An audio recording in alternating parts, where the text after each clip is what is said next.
What's up, everybody? We are back. John Delarose here, delarose.com. That's DELARROZ.com.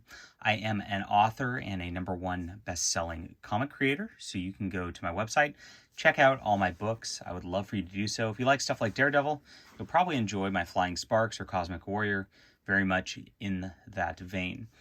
All right, for everybody who's new to the channel, or maybe haven't been around the last few weeks, or maybe have, I've been going over Daredevil, and I actually started last year with Daredevil, and started in the Epic Collections, number 18. There's like an unbroken run of Daredevil from Epic Collection number 18 as of this video, which then closes out Volume 1, and then it goes into Kevin Smith's run, then Brian Michael Bendis' run, then Ed Brubaker's run, then Shadowland, and then Mark Waid's run, and finally, this week, Charles Soule's run came out. So I'm finishing up Mark Waid's run here with Chris Samny, Volume 2, which gets us up to the new omnibus that just came out.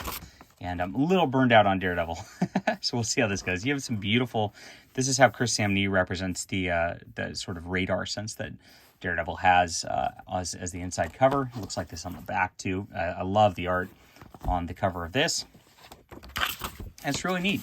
It's a very different take on Daredevil than you're going to get from Smith or Brubaker or Bendis or any of them. This is very lighthearted. If you go back to like the original 60s and 70s stuff from Daredevil, it feels a lot more like that, for better and worse. There's points in this where this is fun, and there's points with this where it really doesn't feel like it works out. And I should say what it collects before getting into this. Volume 2 here collects the end of Daredevil 2011, which is 28 through 36, and then some crossovers, of course. And then Daredevil was launched with an all-new #1 again, 1 through 18. And then they did all these funky things where they do 0.1 and 1.5 and 15.1. Those are supposed to be jumping on points. I think it's kind of silly that they do that with the numbering, but whatever. Marvel's been doing that for years. Nothing new now. But beautiful art. I'm a big fan of Chris Samny's representations of literally everything. And this comes in with a storyline which is not my favorite. There's like the Society of Serpents. There's so many different serpent societies, Society of Serpents, Hydra, whatever. In Marvel Comics, they get confusing as to which is which.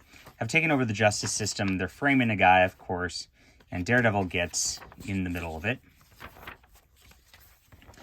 And at this point, the DA, Kristen McDuffie, who's been kind of hounding him throughout Volume 1, shows back up, and she starts working for his office because Foggy's out with cancer at this point. Here's the Silver Surfer, drawn by Chris Samny. Fun stuff. And you get little detours every issue. This is the Hulk. So Waid was writing the Indestructible Hulk at this time. So he just continued that on, and he put Daredevil into that. It's really its own storyline. It doesn't really cross over with Daredevil, but it was fun. So the Indestructible Hulk is kind of working with S.H.I.E.L.D. at this point, and Bruce Banner, you can kind of, he's got his wits about him through this run. So it's its own sort of quick story that didn't have a ton to do with things. You get a lot of the Foggy cancer sort of patient stuff, which is heart-wrenching. And Daredevil's trying to get that all fixed, and he's also trying to deal with this whole situation with this like Society of Serpents that's coming around. That leads him to the south, and you know the problem with this ends up with like some stuff problems that like are really apparent in current year modern Marvel comics, which you know this is 2012, so we're just about to get there. But Daredevil teams up with all the monsters of Satana and the Frankenstein, Werewolf by Night, who are hanging out in this area. And, of course, they're all... This group is bigots and white supremacists. And it's just like, you know, that's been pushed so much that it's like I would pay anything to read for a villain that's not doing whatever they're doing because they're racist. I'm just really sick of it.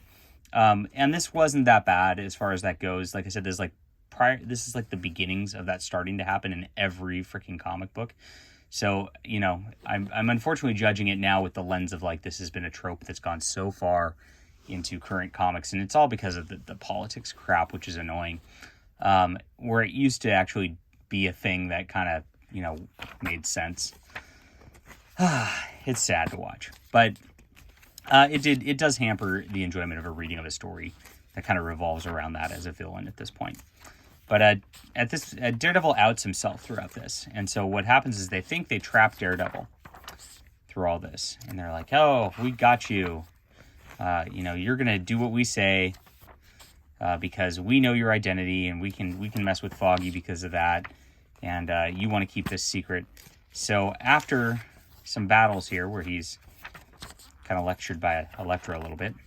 I do like Chris Samny'S art. I got to say that he's one of my favorite artists. He does, you don't, it looks really simple and maybe really cartoony. And I like this style a lot better than I do a lot of the modern comic styles where, like, you know, all the panels bleed to the edges and all that. The simplicity is beautiful. And I think it's clean. I think it's easy to read. I think it's easy on the eyes. I prefer this style of comic art to anything else. And I like that. So he decides to solve the problem by actually outing himself in court. And when he outs himself, it provokes a actual attack by the Society of Serpents, who then outs themselves on that level. And then he, of course, saves the day. And at the end of it, he gets disbarred by New York, but he still can practice in California. So he goes back out to California, which he did back in the 70s. And so it is a callback to that. Mark Waid is very good about knowing his comic book history and making references of that. Now, a lot of people didn't like that all that much, apparently. And it starts off with a kind of a one-shot, where it reestablishes Daredevil in San Francisco. He's rescuing this little girl who has a bomb trapped in her, and he actually figures out how to defuse it to save her life. It's kind of nice. This is a good story. And I like that this volume in 2014 actually like goes off, and I've got my bookmark you can hear still, and does kind of one-shots through this. Foggy is considered dead by everybody. So he faked his own death. We get to learn about that a little bit later as it comes up. And Daredevil deals with this character, the Shroud, who's gone crazy and is looking for Julia Carpenter, the former Spider-Woman, and doesn't know where to find her. And he thinks the Owl's got something to do with her. So the Owl's doing his thing, being evil, and they get all involved with that.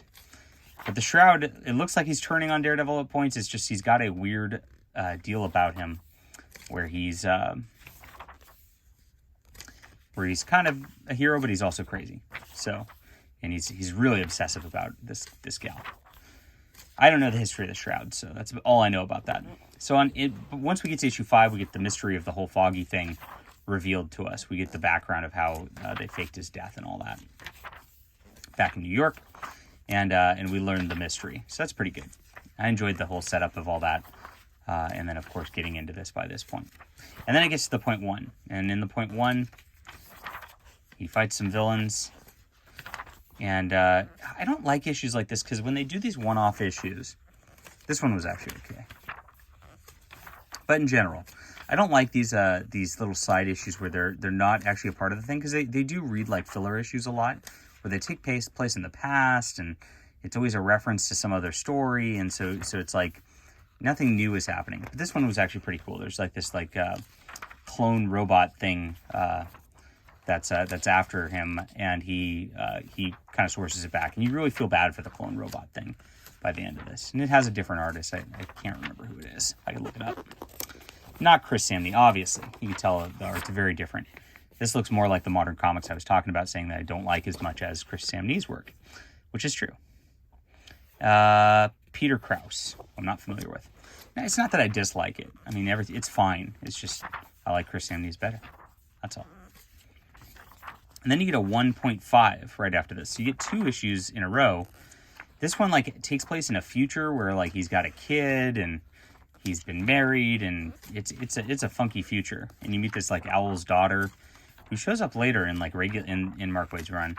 And you get, like, this prose story by Brian Michael Bendis of the same thing. And then you get this whole, like, deal of Mike Murdock from his past.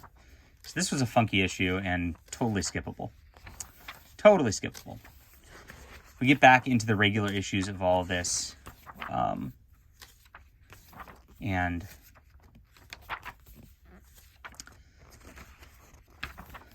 I don't know. It was good. All this is good. Like, I enjoyed it for the most part. But, and this one has to do with his mother, who became a nun at some point.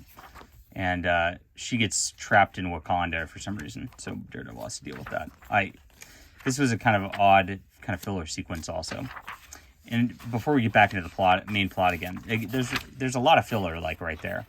I don't know why that is.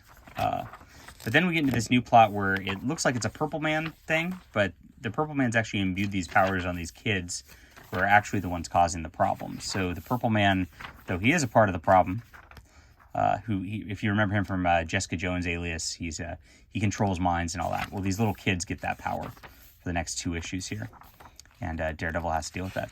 But while these are fun and while they're one-offs, I just like, maybe I'm just burnt out on Daredevil a little bit because I read too much. I don't know. That always happens sometimes. And I didn't hate any of this. I mean, I got a little annoyed with the fact that Mark Waid wanted to use white supremacist bigot as many times as possible in that one storyline. But beyond that, it was all back to fun again.